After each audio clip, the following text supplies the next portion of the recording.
Hari Om. Let's start with a prayer.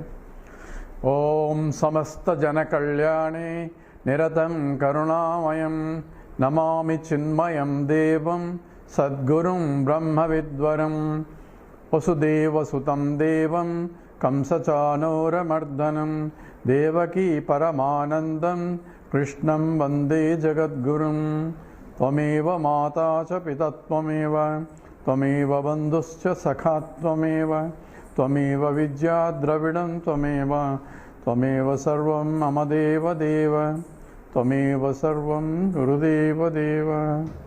Hari Om.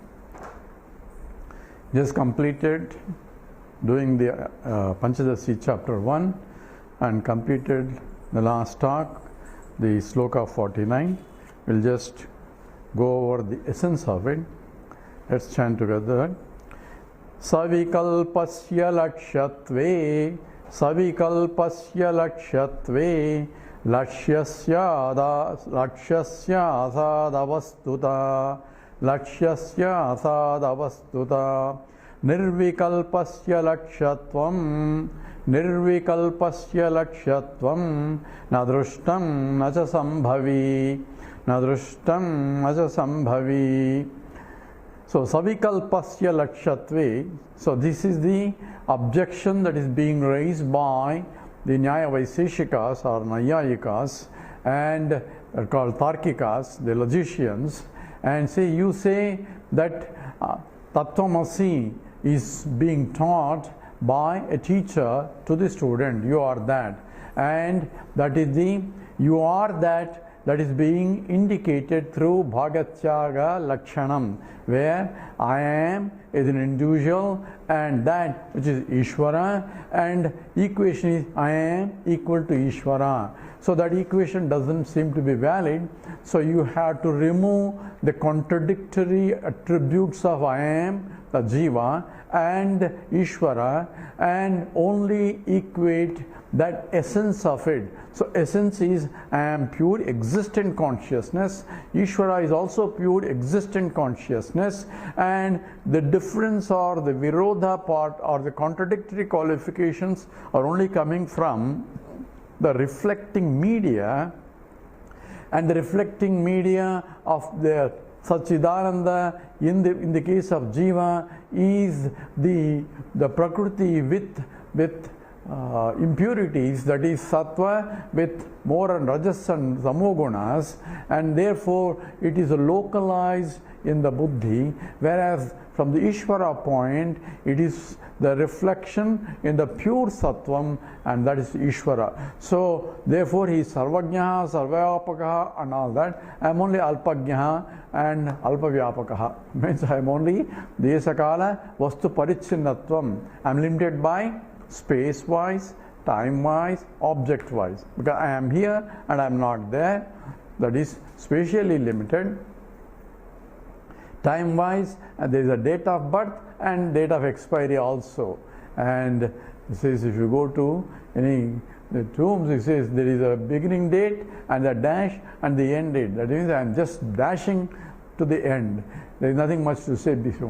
That is Jiva, and therefore is the time wise limited, and Vastu is object wise, because I am different from him and I am different from that and different from objects that I see, and all the differences of all kinds, and that is Vastu Vedatvam, and that is Deshakala Vastu Parichinnam. Parichinnam is the limitations of the spatially and time wise and object wise limitations. Therefore I am trying to solve that limitations by trying to expand from the 3 points. From the point of spatially I want to become infinite, time wise I want to become eternal, and object wise I am that which pervades all the objects by being the infinite. So that moksha, freedom, has to be this. Limitations should not be there. If there are still limitations, then it's no more moksha. I am only transported from one problem to another problem. So moksha has to be desakala vastu aparichinnatvam, and that is what is being pointed out in the Tattvamasi statement, where I had to drop contradictory qualifications because I am taking that I am localized and I am limited and all that. I am superimposing the properties of the Prakriti on myself. Therefore, I had to remove that superimposition and only look at the essence of it.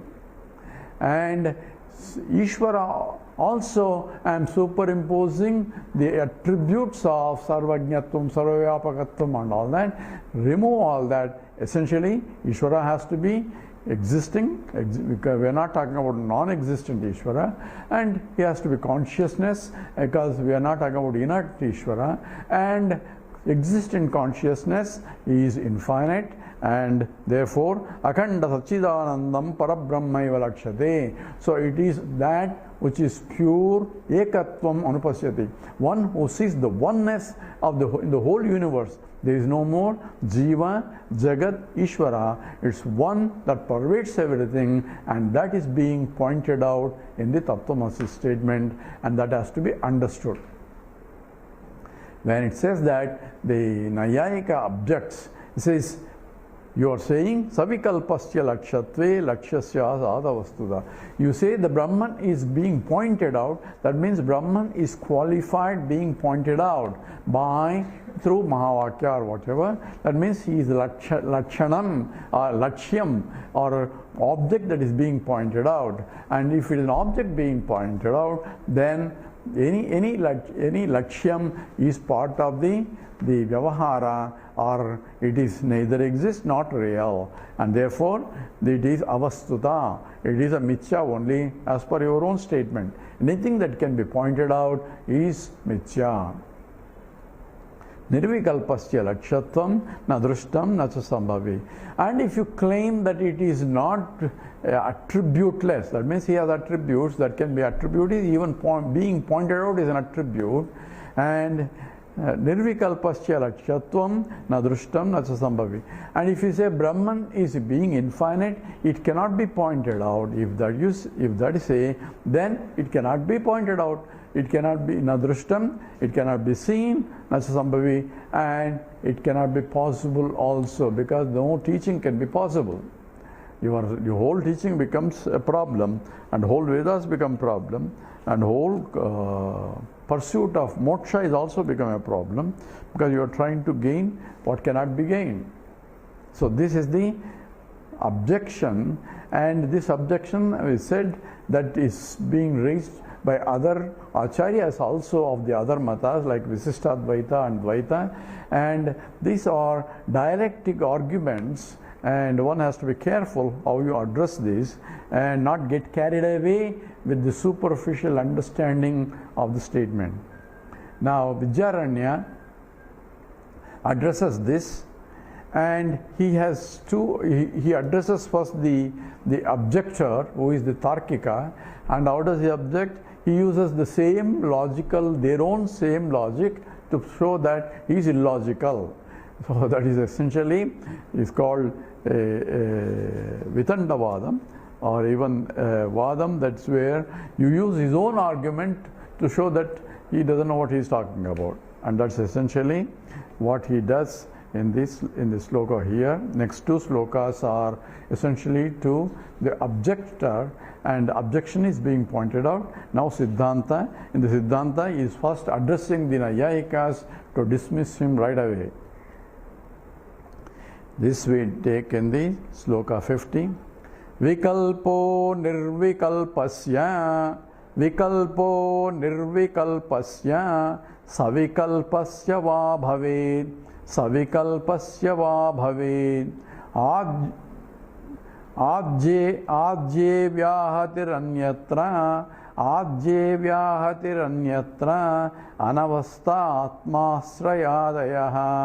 अनवस्था आत्माश्रयादयः together vikalpo nirvikalpasya savikalpasya va bhaved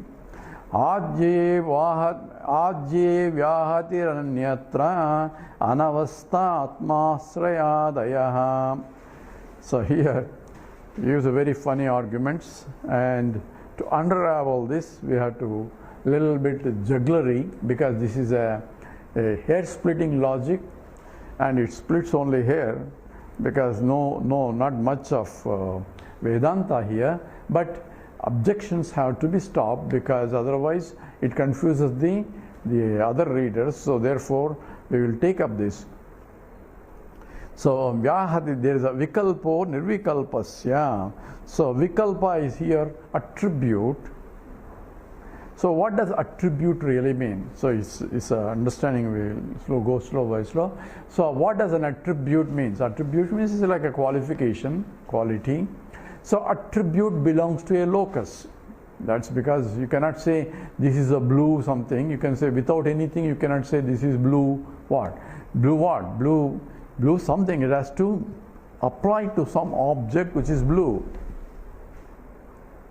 So the blueness belongs to some locus, and the locus is the Visishta, and blue is the Visheshana. Visheshana is attribute, and Visheshya is an object that has attribute. So in anything we qualify a material, or we perceive the material through the attributes only. So every knowledge in fact is attributive knowledge. So says I want to go to station and meet Mr. Ramarao. I don't know who is Ramarao, and so I was asked to meet Mr. Ramarao. So they say he defines Ramarao in terms of attributes. He is 5 feet tall, and he wears this, and he has a mustache, and all that attributes from which I can identify Ramarao from all other similar looking or some other human beings there. Obviously Ramarao is a human being, so I eliminated all the animals and everything else. So Ramarao has to be, and once I say he is 5 feet or 6 feet tall, so I eliminate all other people who are less than 6 feet and all beyond 7 feet or something. So I have, these are attributes that define an object. So in chemistry we find out the physical properties and chemical properties by which a subject is identified. That's how the subject identification chemistry analysis is also done. So any attribute belongs to an object, locus in the object. Now the question that raised is, says, where does it belong to? So here he gives a choices, because this is what the logicians do. So these are the possible choices. Number one, let's say the substance is yes, and it has attributes. So attributes, we call it A1. A1 is attribute 1. So the question is that attribute A1, where does it rest? That's a question. What do you mean, where does it rest? So here Vidyaranya gives two choices. One is that attribute belongs to yes, which doesn't have attributes. Number two, yes with attributes A1. And number three, just attribute, it belongs to attribute A1 only. So you have, since it is yes with A1, we want about two components, attribute and the Visheshana, and attributes belong to the locus, if we say. So it belongs to an object that doesn't have the attribute. Therefore it belongs there now. It didn't have, if the lotus is already blue, then where do we say, ask where is the blueness corresponds to? Obviously blueness corresponds to the lotus that doesn't have the blueness before. Therefore now it's became a property now which was not there before. That's the statement is. So the attribute A1 belongs to yes, which is substance without attributes, and or its substance the yes with A1, right? There are only two choices. Or you can say A1 alone, but A1 alone cannot exist because attribute cannot exist. So we have two choices. One is the yes without attributes, and yes with attribute A1. Now the first case is not possible. Why? It is essentially the Vyahati dosham. Vyahata means contradiction. What's the contradiction there? You say the attribute A1 belongs to substance that doesn't have attributes. So it's a contradiction. How can attribute belongs to one who doesn't have any attributes? So therefore it is called Vyahati dosha. This is just hair-splitting logic only. There is not much in that. This is what essentially most of the criticisms of the Visishtadvaita done in Shatadushani, all Navya Nyaya is used in order to criticize, and these are dialectic arguments, and where the logicians have fun in doing it, but there is nothing much you can get out of it also. So the attribute belongs to attributeless. That is a statement. Therefore, that is not possible because it's a contradiction. Okay, next go to second possibility. Attributes A1 belongs to the substance with already attribute A1. That means since it doesn't belong to S, it belongs to A1. It says essentially attribute belongs to attribute. It is essentially called what is the dosha? Self-dependence. It's essentially like saying that I want to sit in my own lap. It's not possible because A1 belongs to A1 again. That's not possible. Since it doesn't belong to S1, it belongs to A1. So A1 cannot be locused on A1 because A1 is sitting on top of A1 as though. So I want to sit in my lap, and that's not possible. So essentially the self-dependence cannot be possible, and that is also ruled out. So okay, we will put another one. So S has two attributes, A1 and A2, and therefore it doesn't belong to since it's self-dependence, it is not on A1 and it's on A2. Okay, if that is the case, so now we have S plus A1 plus A2, and A1 attribute depends on A2. So it says, okay, that seems to be possible. But now the question is, where does A2 belong to? If you accept that there is S1, okay, that's possible, but you will ask the question, where is the A2 belongs to?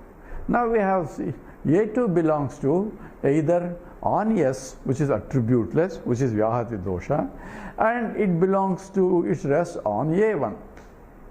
That's possible, but it cannot rest on the A2. A2 cannot rest on itself, on its own self. So only choice is the A2 has to rest on A1 and A1 rest on A2. This is called mutual dependence.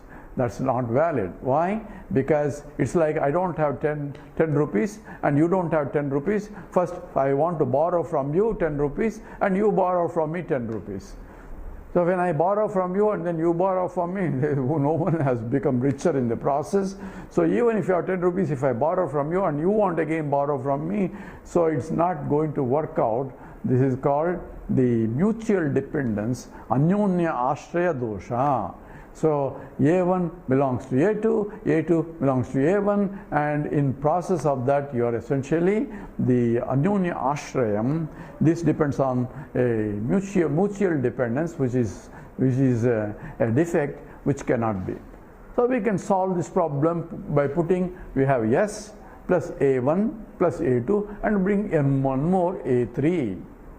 So A1 rests on A2, A2 rests on A3. No problem. Now we'll ask the same question, where does A3 belongs to? I know this keeps going like this. So A3 cannot belong to the attributeless S1. So A3 belongs to either A1 or A2. It cannot belong to A2 because again A2 belongs to A3 and A3 belongs to A1. This is Anyonya Ashraya. So you say we have to say only yes, A3 belongs to A1. So that is also not possible because now only we are bringing third factor. So I borrow money from you, you borrow from Tom, and Tom borrows from me. So it is no one has essentially become wiser here. So in the process, it's called a chakra dosha, a circular dependence only. So I depend on you, you depend on him, and he depends on me. So that's not possible also. So that's also contradicting. So we had to solve the problem. We had to bring another S4. So you can keep doing. So to solve the problem of S4, the A4, you have to bring A5, and this keeps on going. That is essentially anavasta dosha. So anavasta means it is infinite regress. You can keep going to infinity. So that itself becomes a problem, and therefore there is no way an attribute belongs to us. To a Visheshana can be qualified to belong to something. You are asking me that what is Brahman, where is this, the attribute that he can be pointed out or he can be taught or so on, because you are teaching there is a pramana, prameya and prama. Prama is a knowledge, and therefore there is a triputi, and you are trying to put that in the triputi locality, a triad, and which anything that triad you say is part of the transactional reality, therefore it is a mithya only, therefore even Brahma has become a mithya, and there is no truth anywhere according to your Advaita. So if that is what your argument was, to knock off our theory, you are using a very attribute, and the very attribute concept itself is wrong. So you cannot ask the question before you first clarify yourself what exactly is the attribute before you talk about further about attribute of Brahman or attribute of anything else. So fundamentals of your Nyaya theory or Tarka, logic, you're using a logic without the very basis on which logic itself is based, itself is faulty. And that's exactly the whole, and that's how Vidyaranya in one sweep knocks out the whole concept of Maya itself and the attribute and the attributes objects also. So now you can see there is a vikalpo nirvikalpasya. So if the attribute belongs to the one that doesn't have attribute, that means the substance, and that is essentially the contradiction. Savikalpasya va bhavet. And if you say it attributes belong to the attribute, another attribute or same attribute, bhave. Adjau vyahati. In the first case you have vyahati dosha, contradiction. Anyatra anavasta atmashraya adayaha. So otherwise, if you bring on, say attribute A1 is on A1, or A1 belongs to A2, and A2 belongs to A3 belongs to A1, and so on, or A1 belongs to A2 belongs to A3 belongs to A1, if you are circular and etc. etc. Therefore, it says adayaha. So Atmasrayam, self-dependence, because A1 belongs to A1 itself, Anavasta, the infinite regress, and the other two, Adaya means there are two, etc., involves the Anyunya Ashraya, another one, and Chakra Dosha.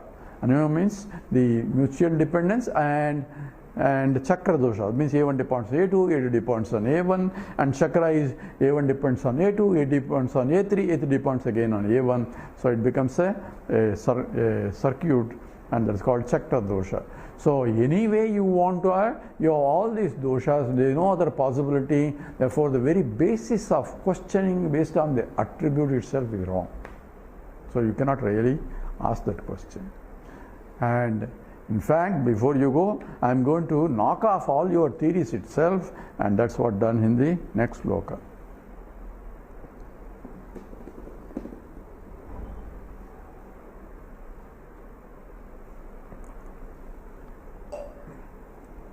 Okay, let's read the sloka 51.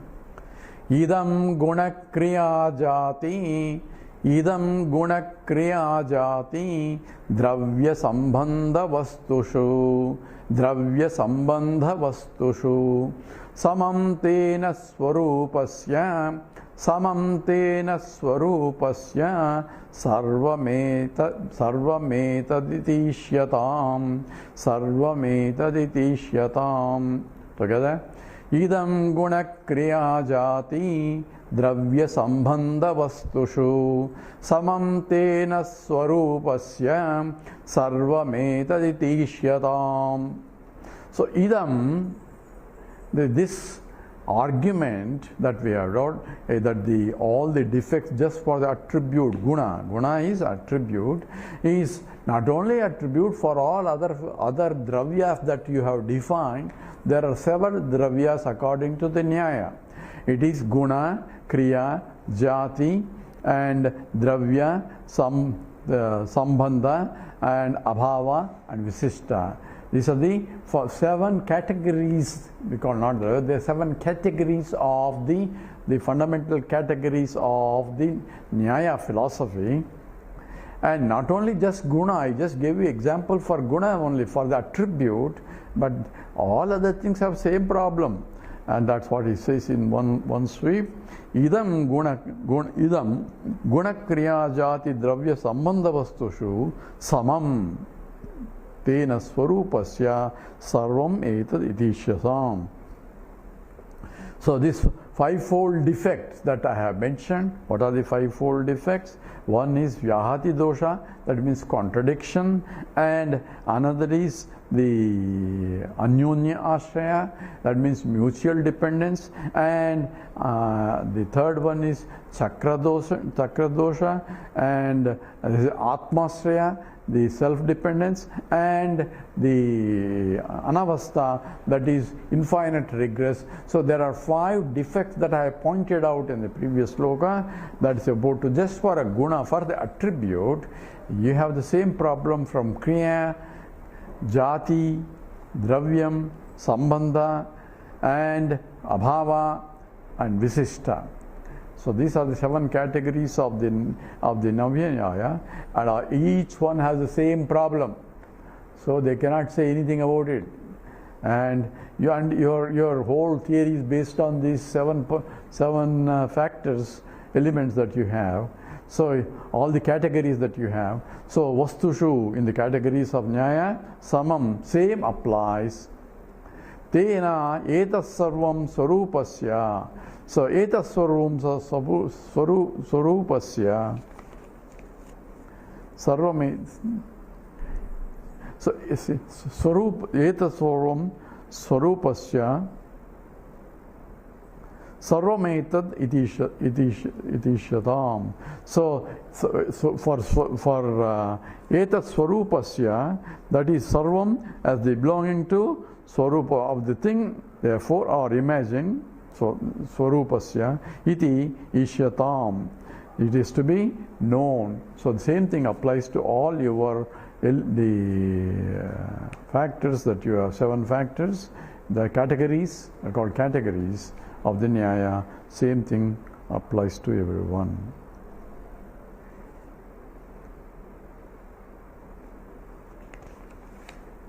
So with those 2 slokas, he addressed the Tarkikas and got rid of Tarkikas. But what about Vedantic student who is listening to all this? Sir, how do you explain that? What he asks is right, that Brahman doesn't have any attributes, and that is being pointed out. How exactly can be pointed out?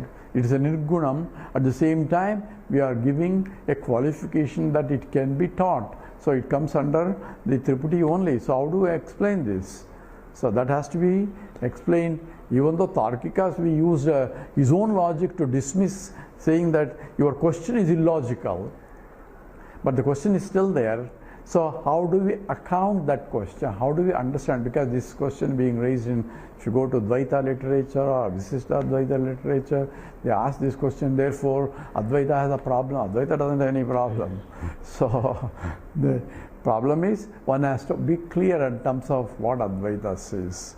And without understanding clearly what Advaita says, we make statements and that becomes meaningless. So how do we understand this? And this is what essentially being discussed in this sloka 52. This is answering the same question to a now Advaita student who wants to know. Let's see how Vidyaranya answers. Vikalpatad abhavabhyam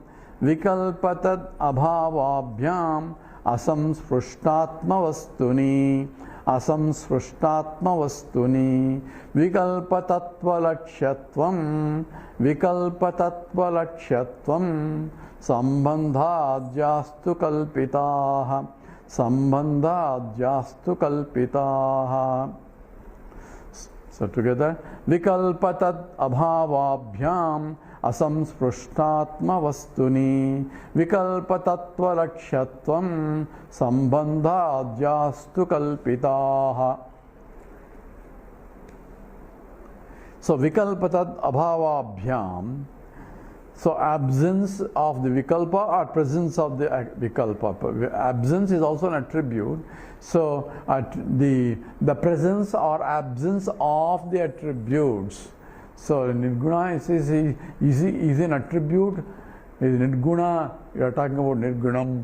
So the objector also says, you say Brahman is nirgunam. That itself is gunam, that itself is an attributeless Brahman. So that his attribute, his attribute is having no attributes, it itself is an attribute of because this is how the logicians are. So whether there is an attribute or there is an absence of attribute is also a knowledge, is also prama. How do we explain this? So here you see, hey, is there a pot here? Yes, there is a pot there. So I see a pot that I see has its attributes that I see. Therefore, I can recognize this is a pot, and therefore I can say, yes, there is a pot there. So if I go and say, go and see in the other room where there is a pot there, and you go there and say, come back, sir, there is no pot there. So how do you know there is no pot? So it is the absence of the pot is being recognized. In what way?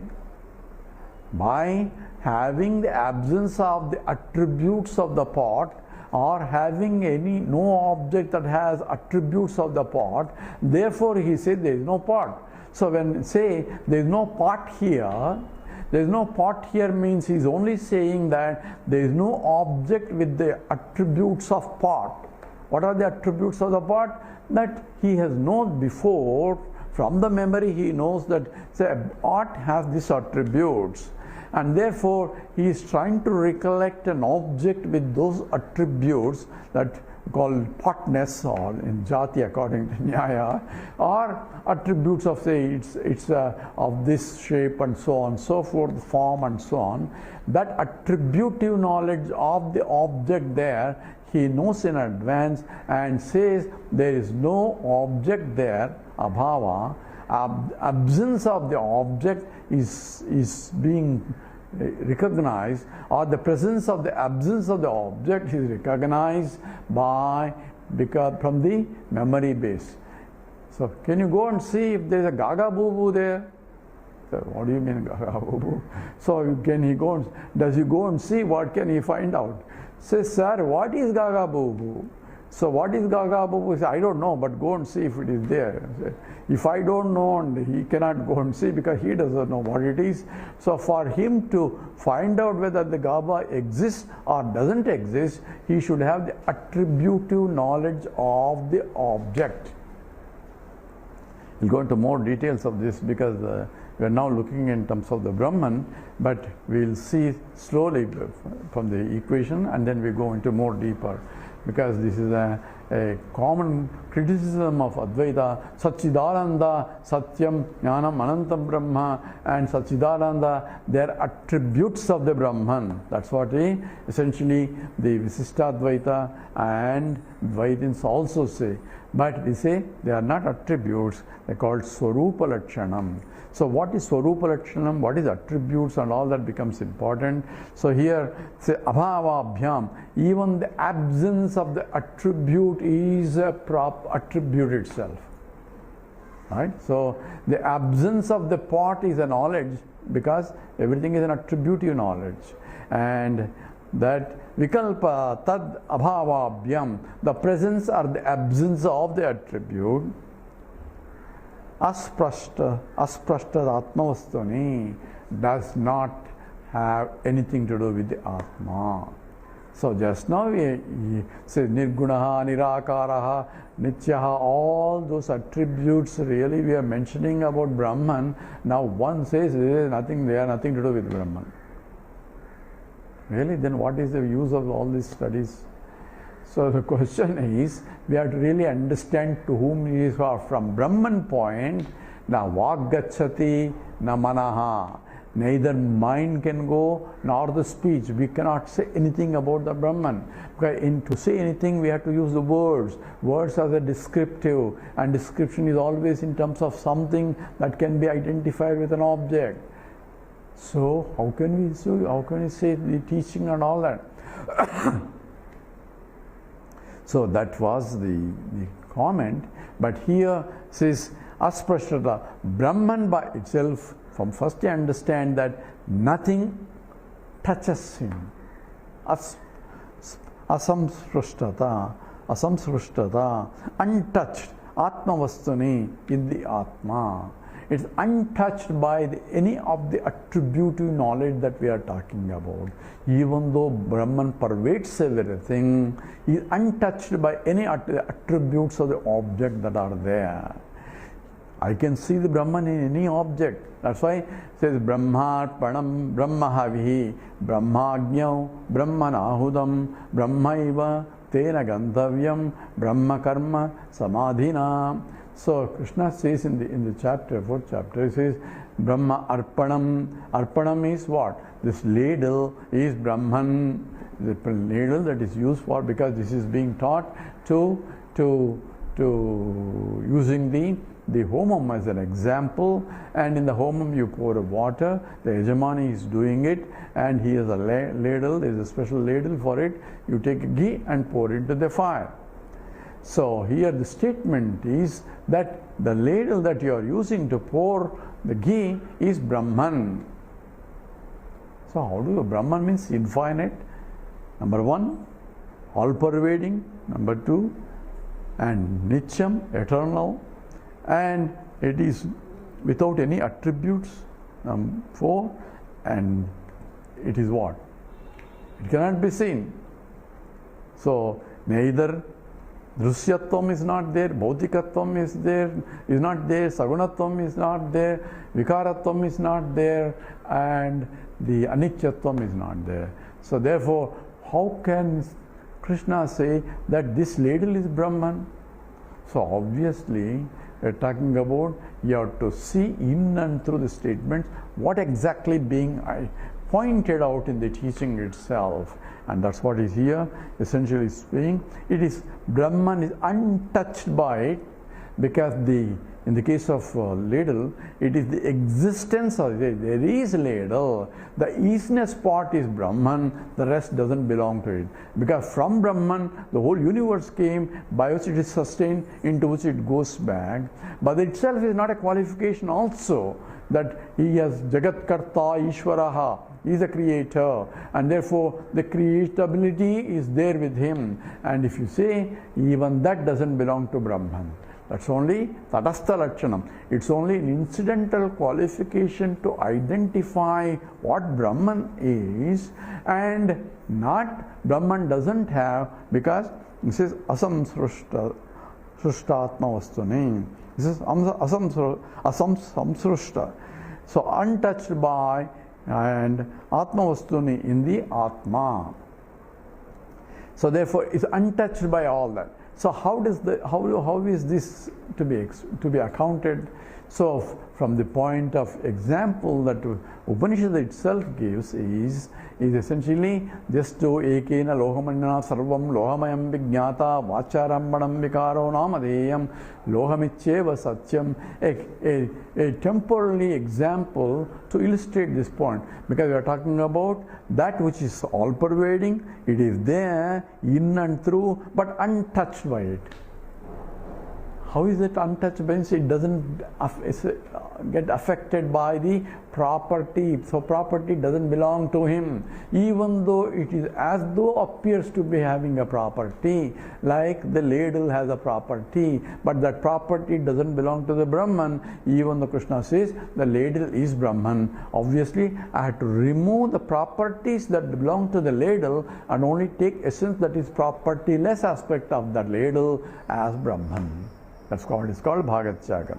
So here we are talking about the pure Brahman, which is all-pervading, infinite, and that Brahman pervades everything because he himself became many. And he says, I become different names and forms, just as the gold became many. So this becoming is itself is to be understood, because it is not a transformation, real transformation. That's called parinama. Parinama is like a ring becoming into a bangle, where the destruction of the ring into and creation of the bangle. And that's where the parinama, milk becoming into yogurt. So milk status is gone and the yogurt has come. In the case of milk becoming into yogurt, it's called the irreversible transformation in the science, in the chemistry or physics. Or in the case of ring going into bangle is actually reversible, because I can make it again ring also out of it. So it may not be same ring, but at least some ring I can make out of it, and therefore that is somewhat reversible, but that's all called Parinamavada. But this is a peculiar statement that the Upanishad gives, and it is like gold transforming into many objects. So it is essentially that one goal and transformation, and the transformation that the scripture provides is like transforming into ornaments. In this case, the transformation is neither reversible transformation nor irreversible transformation. It is essentially transformationless transformation. And what is transformationless transformation? It is as though transforming but not really transforming, because Brahman, being infinite, cannot undergo any transformation, because infinite transformation involves modification and infinite cannot be modified. So that understanding has to be clear, and this is what essentially is implied in the simple statement, Vikalpatad abhavabhyam asamsrushtat atmavastuni. So in the atmavastuni, there cannot be in the case of Atma, there cannot be any attributes. Even Satchidananda is only an indicative definition for me to understand what exactly the nature of the Brahman, and once I understood, drop out all the things and revel in only in that. We'll go into more details of this sloka, because the essence of Advaita also, because a lot of confusion in the literature and in the arguments, counter arguments, and some of the Advaitins and all that. Here Vidyaranya gives a simple explanation to understand it, but to unravel it, we need to spend a little bit more time to understand what exactly implied, so that we have crystal clear understanding. This is called manana. This is what we need to do, so that we have no confusion. Even any Dvaitin can question, but we have no confusion in terms of what exactly is being pointed out. We'll stop here and come back again. Om Purnamada Purnamidam Purnat Purnamudachyate Purnasya Purnamadaya Purnameva Vasishyate. Om Shanti Shanti Shanti. Harihi Om Sri Gurubhyo Namaha. Harihi Om.